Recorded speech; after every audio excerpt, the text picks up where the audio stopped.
Welcome to another episode of Team Anywhere, where CEOs, leaders, and experts at building teams, companies, organizations, and amazing cultures share how to lead from anywhere in the world. I'm your co-host on the East Coast, Ginny Bianco Mathis. And I'm your co-host on the West Coast, Mitch Simon.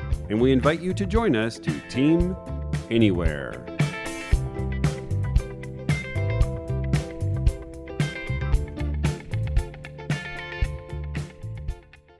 In today's podcast, Ginny and I interviewed Jonathan Aberman, Dean and Professor of Practice at the School of Business and Technology at Marymount University in Arlington, Virginia, Managing Director, Amplifier Advisors, and Chairman and Managing Director of Tandem NSI.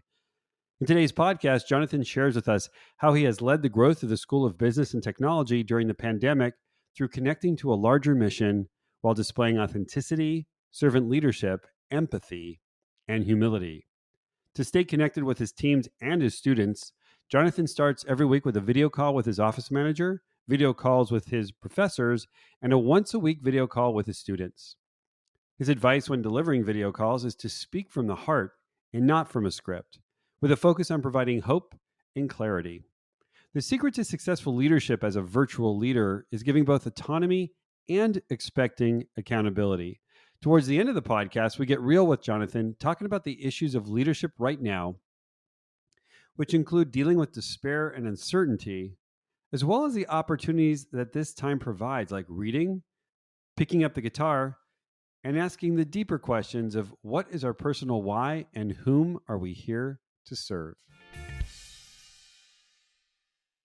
Welcome to another session of Team Anywhere with Jonathan Aberman. We're really excited to have Jonathan on Team Anywhere today, and we'd love for you to just introduce yourself. And there's so many things that you're up to right now, Jonathan. Why don't you share with the audience what you're up to today? Well, I'm currently the dean of the School of Business and Technology at Marymount University. You know, I'm so overwhelmed managing things with COVID. I think I blacked out for a moment what I do all day. but I'm the dean at Marymount, and I also have an innovation consulting venture capital business that I've been running for years called Amplifier Ventures. So between those two things, I'm probably one of the busier people in Northern Virginia, and having a good time doing it. Great. Well, we wanted to really today explore what is, how you are leading virtually, beyond the four walls. And let's just dive in first into you're running a business school virtually. Tell us a little bit more about that and some of the challenges you're facing and how you're overcoming them. Well, welcome to my control center, otherwise known as my home office. And I guess like just about everybody right now, it's interesting. Those of us that are fortunate, we're fortunate that we can work from home, right? I mean, it's in fact, we're in a very interesting moment in time where if you're lucky enough to have a job that can be telecommutable, that's a really big deal. And I think that for me, I'm around technology. I've been involved in technology for 30 years now in various ways, a venture lawyer, then as an investor, and now Marymount School of Business and Technology. And so I'm very familiar with technology, its limitations, and how ultimately it's really a tool. And so when you talk about managing a business enterprise virtually, which is the way I look at managing a university, it's an enterprise. A lot of the same rules that you would use and apply in the physical world, you convert to the virtual world. So, for example, I think that as a leader, it's really important if you want to map as a servant leader, vis-a-vis an authoritarian leader. And that's something I'm sure we're going to talk about because I think there's a big difference in creating an agile organization. If you're managing as a servant leader, you have to be authentic.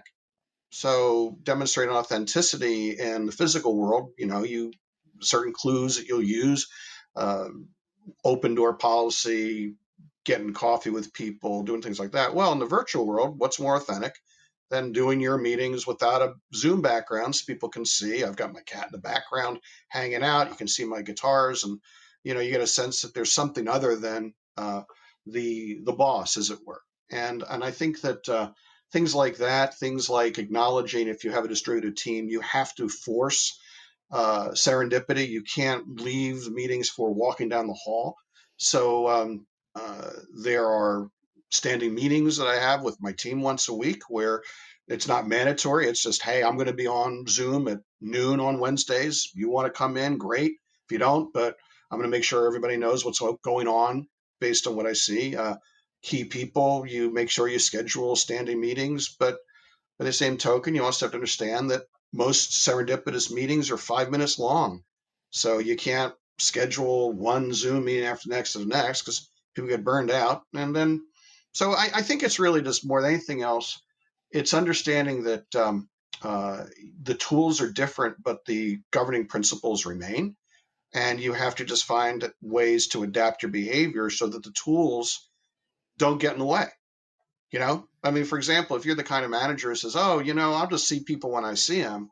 Well, that's never going to work in a virtual environment. I don't care how great you are and just hanging out with people and saying, hey, let's grab a slice of pizza. That's great, but that does not work in the virtual world. So you have to be, I guess, more than anything else, you have to not be proud. Maybe that's the best way to describe it. This is a moment where, you talk about authenticity. This is a moment where if you are too damn proud of yourself to adapt your behavior, people can tell. And when they're managing their own lives, kids not at school, worrying about their health and all the rest of it. I mean, if there's ever a time to be authentic, it's now. People just smell it. They can smell it and they can see it, right? So I think in a lot of ways, we really learned at the School of Business Technology, and it reinforced for me, if you create a culture that has agility within it, and then you throw new things at people, they adapt because they're ready to adapt because you have a learning organization. And I'm really proud of that. And I'm sure we'll talk about some of those examples. But to my mind, the real story and the real thing that I think everybody watching this or listening, if you're a leader and you're trying to decide what to do, if you can't think about what else to do, imagine you were back in the office and how you communicated well, and just figure out how to let the technology not get in the way of you doing it. It's the best advice I give anybody. That's what right. are some of the rituals that you're utilizing that take advantage of the technology to demonstrate your authenticity, to demonstrate that you do care? Well, I think so. So first of all, I think that email is an absolutely wonderful and terrible tool for communicating with the people you work with. Email, first of all, very quickly people get overwhelmed, particularly if they're managing everything they're managing. So I think I underemphasized emails and I overemphasize video communications. And so one way, like I mentioned, is I regularly do team meetings as efficiently as possible, but through Zoom, or you could use Teams or Google. It doesn't matter. Another thing I've done pretty consistently is I've maintained the ritual of starting my workday every day at 8:30 with a video call with my personal assistant, with my office manager every day. Even if all we do is just talk for 10 minutes about the weather, my day starts that same way that the key chair people in my school I'm meeting, regularly on a particular cadence and schedule. And then with the students, a lot more video blogging. I'm using Vimeo to communicate, particularly during the spring of the crisis, doing a video once a week to the students. And one thing that I think is really important, talking about authenticity, reading from a script is a disaster. People who like, I want to communicate this to you, forget it. Don't bother. You're better off getting into a video for 30 seconds and saying to the kids, you know what, this is awful. I know this is awful. It's awful for me too, but we will get through it together. That's so much more important than I want to give you the following 15 data points. It's just, so I think that it's more understanding that you need to communicate. Let's put it this way. You need to be tolerant of, you're not going to be able to communicate as much data to people as you do in an ordinary environment. You can't give people memos of 27 data points. It's like, I need you to focus on these 3 things right now. I need you to focus on these 2 things today, and understand that ultimately that's going to be your level of communication. We'd like to take this opportunity to thank our sponsors: Marymount University, Arlington, Virginia, School of Business and Technology, innovative solutions upskilling for the what's next economy at marymount.edu, and Oyster Organizational Development, dedicated to higher performance, business success, and leveraging teams. They can be found at oysterod.com. And finally, WeJungo, designing customized talent acquisition solutions at WeJungo.com. Let's go back a bit because of your philosophy of leadership. But coming on to the School of Business was not an easy step for you to take. And I'm going to ask you to emphasize what were the leadership things you needed to concentrate on in order to build the team, and then take those and translate it, when you had to do it all online. So the way you go into a situation like that is you understand that you're with a group of highly intelligent people who all chose a career based upon autonomy and being the smartest person in the room. So if you go into a situation and say, hello, I'm here, you should follow me, they're going to look at you and be like, really? And I should do that because? So the first thing I did was I sent an email to everybody on the team saying, in effect, I know I was imposed on you, at least that's the way it seems. I want to get to know you all because ultimately I work for you. And apparently that I learned later, people, really? I mean, and then I walked the walk. Then I spent the first month and a half that I was there talking with each professor individually, at least once, if not more, asking them what they wanted out of their career. Not what I wanted to do, but what did they want out of their career? What do they want out of life? And I think that allowed me to get to know my team, get to see what excited them. And then it allowed me as a leader to start to think about, well, here's where I want the organization to go, which was multidisciplinary education, more agility in the things we deliver, change the cadence of the MBA program. I had a template in mind for what I wanted to do, but I knew that I had enough people in the organization that actually had the same vision. They just didn't necessarily know it yet. So then I was able to start saying, hey, wouldn't it be cool if we did X? Knowing full well that a lot of people like Jenny, who's one of my leading faculty members, was I've been thinking about that too, and so I think that's really what servant leadership is. You don't come in and say we should do this. You come in and think, there are a lot of ways that we can get to where we need to get to. What does my team want to do? So you start to do that, and then if you start to make commitments, little things or big things, whether it's I'm going to watch out for you as we go through budget cuts, or I'm going to watch out for you as we think about tenure progression, or I really care about you all as people. And you never promise something you can't deliver, but you deliver what you say you're going to promise. And so before COVID, I looked at the market position in Marymount and said, you know what? We need to focus on upskilling and adult learners because we have a business and technology school. And the most important skills, according to all the data I've seen in our market, is management and Python. So we've got that in our school. So we need to create more upskilling opportunities, and we need to create more cross-disciplinary opportunities, and we need to accelerate our graduate programs. So I went to the professor and said, hey, you know what? We need to shorten our graduate programs so we can do them in a year, which means you're going to have to teach 8-week terms to 16-week terms. And yeah, because the initial Jenny says, wow. But then people said, but wait a minute, that makes business sense. Okay, let's do that. You know what? We should create certificates to help adult learners because So as a result, putting COVID aside, right now our school is up 8% year on year from the standpoint of enrollment and 20% up on credit hours because we went to an 8-week cadence. So in the middle of this terrible situation, our school is growing. And so what is COVID? How did COVID fit together? Well, COVID happened. I sat down with the faculty in one of our weekly meetings and said, guys, I don't know when, but I can tell you, I'm looking at the tea leaves, we're going to close. Remember, Ginny? I mean, it wasn't like nobody told us. But we were looking at it, we were watching newspaper and watching what's going on. I said, sometime next week or two, we're going to close. So you guys, we all need to get ready to be online. And we had some professors who didn't even have a computer with a webcam.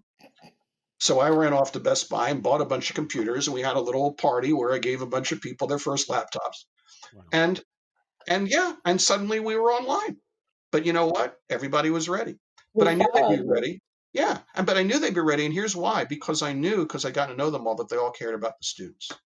So we went online, but the education continued really well because But nobody you knew funded what was, as you said, you knew what was important to us. And so you could tap into that it. in order to keep the vision going. Well, it's proven you get greater results. You get greater bottom line results. Your people are more engaged. Productivity is higher. Without It, it, question. it, No, I mean, without question. Look, it's not just employees. I mean, if you look at the companies that outperform, they tend to be companies that have a very clear why for the people that work there and for the people that the outside stakeholders. There's a why. And the other, and they tend, conscious capitalism, right? I mean, I think that those type of companies outperform. But the other interesting thing is another group of companies that tend to outperform that we don't think about are family enterprises. I mean, if you look at the performance of family-owned enterprises on the public markets vis-a-vis companies they're not, they outperform. And I think that it's all very consistent, which is that if people have a reason for why, then it's a lot easier to get to the how. But if people don't have an answer for the why, you never get to the how because they're scratching their heads thinking, what's in it for me? Who are you? What does winning look like? That's right. We've heard on some of their interviews that what COVID-19 is going to do is basically, if you're a great manager, the technology is going to allow you to really be an incredible manager. If you're a horrible manager with COVID, you're really going to get lost right now. I'm just wondering, in terms of servant leadership, what do you think are the most important tools that are available now to really be an even stronger servant leader, given technology and given the disbursement of your workforce?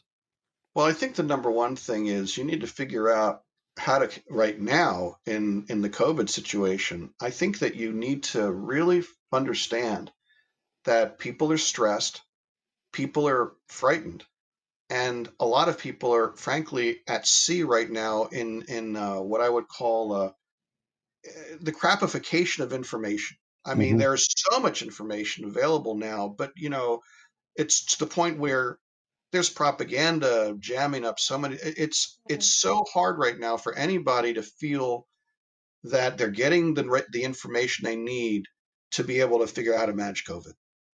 And so if you're in this middle of a situation where there's this existential threat, I mean, we're all hardwired just on a deep level, fight, flight. We're all hardwired to avoid danger. And we're being bombarded right now with a danger that we can't quantify because there's not enough good information for reasons that we all can acknowledge. So if people are living in an information apocalypse, what can you do as a leader to help them? You have to, in the first instance, give them reliable information about what you can control. Think about yourself. If you're in COVID right now, you're the one thing in everybody's life that can be consistent and can be clear at a moment when everything else is up in the air, right? So this is a great opportunity for a leader, because if you just say, hey, I think this and this is going to happen, and then it happens, your team says, wow, that's great. I talked with Jonathan, I feel better, right? So I think it starts there. It starts with acknowledging that people are frightened. It starts to acknowledge that people are stressed out. And frankly, the best run organizations right now are figuring out how to accommodate that. Whether it's teleworking policy, or if it's not a teleworking policy, it's acknowledgement that people are going to be putting themselves at risk by coming to work. So make sure that you have a mask policy in place they're unapologetic about, that you gotta let people know that you understand that this is a really bizarre, scary time. And once you do that, then I think you worry about the other stuff. But to make pretend that COVID is just this thing that doesn't concern you as a leader, I think is just foolish. Well, that's where the authenticity comes in. Here's what I know. Here's what I don't know. Here's what I think might happen. I'm not sure, but get ready for it. It's the leaders who try to dance around things. I don't know who they think they're fooling because everyone knows and can see it and hear it. Well, I think that's right. Look, I think the other problem right now is that I think that organizations feel like they need to provide certainty to their employees. And it's a really uncertain time. I mean, look, we don't know what's going to happen with the unemployment insurance or what's going to happen with, with additional help for the states. I mean, there's so much variability right now on how the economy is going to look in October. It could look a lot better. It could look a lot worse. We just don't know because it's outside of any organization control. These are macro things. People want to know, am I going to lose my job? The inclination is to say, well, no, of course not. You may not know. It might be more authentic to say, you know what? Right now, revenue is looking pretty solid. I feel pretty good about the future. Or, you know what? Revenue is looking kind of shaky right now. We may have to make some hard decisions in a month or two. Maybe you can help me find some revenue. I mean, look, why is my school up? Right. I mean, why is SBT up 8-9% right now? Because in the spring, they said, guys, we need to find students. People started to work the problem. Mm-hmm. So, and that gets the clarity again. These two things, these three clear messages, not these 10 things, and we go off and end up doing none of them. Right. The other thing I'll tell you is that I'm a firm believer that if you have to make significant adverse changes in an organization, if you have to do layoffs, if you have to restructure, because some people that are watching this, listen to this, are going to be thinking, well, that's great, Jonathan, but I'm going to have to make some hard decisions. The one thing I've learned in life is you need to tear the Band-Aid off. If you think that you're going to need to cut people, you may need to cut people 30%, but maybe you get by if you did 15 now, 15 late, do 30. Just do it, get it out of the way, and turn to the people that are left and say, I'm not going to upset you again. You're on the team. Let's get back to work. It's so important. Organizations will bleed to death. Yeah. If they try to piecemeal it. And I think that's probably the biggest threat that a lot of organizations have right now is, I don't want to give you bad news, or I'll dribble it out, as you say, Jenny. And that what ends up happening is people will always assume the worst, and they'll always build a narrative. So just rip the Band-Aid off. And is it scary? Yes. People will appreciate it. What I hear you saying is that leaders today need to not only get real with their people, but really get real with themselves. Yes. And I'm just wondering, fortunately for you, the university has grown in this time, which is really our school has, absolutely really great. I'm just wondering for you personally, yes, the three people on this call right now are fortunate that our work is we can do our work from where we are. I'm just wondering, where are you growing in your leadership, in your spirituality, in your ability to overcome obstacles? What has these last 4 months done for your thinking or your abilities? What are the things that you're really focused on right now that's really challenging you as a human, as a leader? I think that the hardest thing right now for all of us is it's just depressing. I mean, it just that the whole environment, between the election and COVID, whatever side of the spectrum you're on right now, it's just, you literally feel like you live in a society that's just fallen apart. Mm-hmm. And it's only going to get worse as we get through November, because sadly, what I've learned from watching political campaigns is the most effective tool the consultants seem to have is to demonize the other guy. So it's going to be a spiral of sadness. Mm-hmm. So what I think is that the biggest challenge I see for myself and for anybody is, how do you combat this feeling of despair? Right? So I think we ought to start and acknowledge that for anybody, me included, the sameness, right? I mean, yes, I'm working really, really hard. I have days where I start 8:30 and go 6, 7, zoom. It's exhausting. But, at the end of the day, every day is a day that ends in Y. What day is it? Blur's day. I mean, it can be just relentless. And so for somebody like me who likes to travel, who likes to experience different things, who has a life outside of work that's based on curiosity, this is a very difficult time, because there are only so many books you can read before you want to go to a museum, and there are only so many museums you want to go to before you want to travel, and it's just very hard. I think it's hard for interpersonal relationships. I see this in my friends. If you're not careful, all you do is get together on Zoom or social distance and talk about how awful it is. Right? Oh my God, it's terrible. Fauci, this. So I think that for me, the biggest, most difficult thing has been to, as an action-oriented person, to be able to tolerate that there are moments that I can't act. Right. And so that's one. I think the other thing is,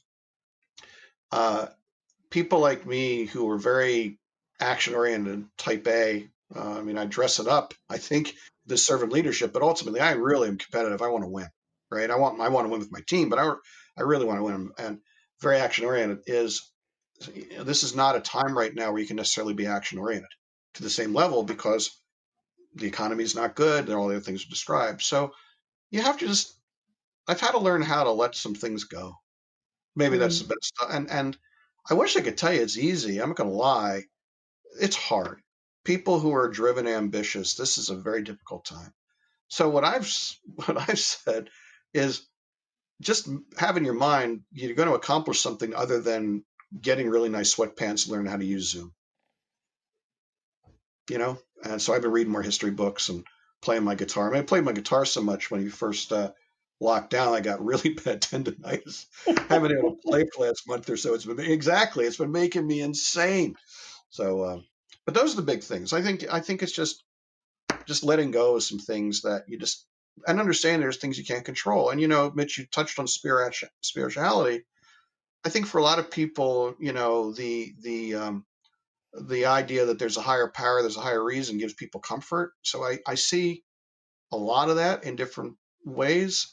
I don't think that everybody is religious, certainly not, but I think everybody has their personal why. Businesses have a why, companies have a why. We all have a personal why. And if we are not feeding that, I think that creates a lot of stress. You follow me? It's all about meaning, really.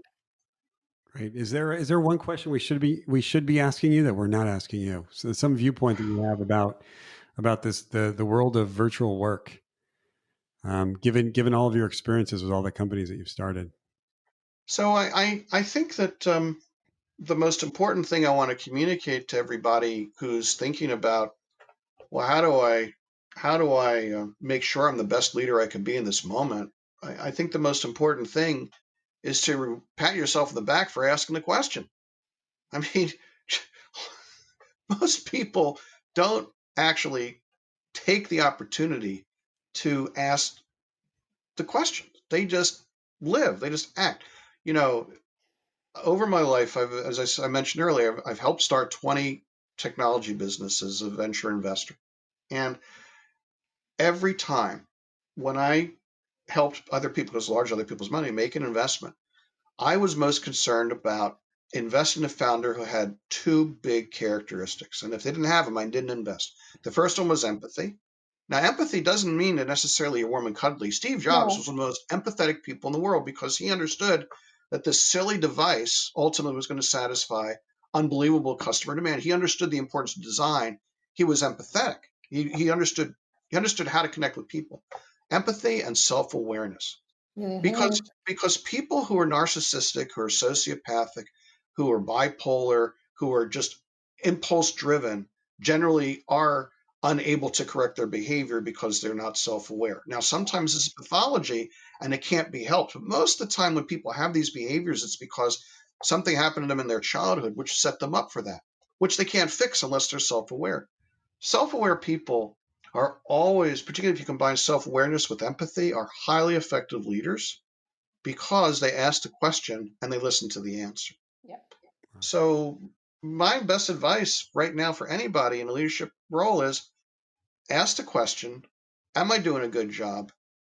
And take the answer and act on it. And don't be afraid if somebody comes back and says, you know what you just did was absolutely stupid, or that was terrible, or that was great. Don't accept the initial answer. Drill down and really get good data, because ultimately it's authenticity. Yeah. So I guess, I'm talking about the silver linings in COVID right now. And it really is, from a leadership perspective, it's an opportunity for you to really go out and get really good feedback. Because I think in an earlier conversation we had, Jonathan, is, today is not yesterday. It is the game has changed. A lot of people haven't realized it. Those who have realized it are self-aware. Those who have realized it understand that the game is now about empathy. It's about connection. And I just want to thank you for this interview. This is fantastic. Yeah. All right, thank you, and thanks for joining us another episode of Team Anywhere.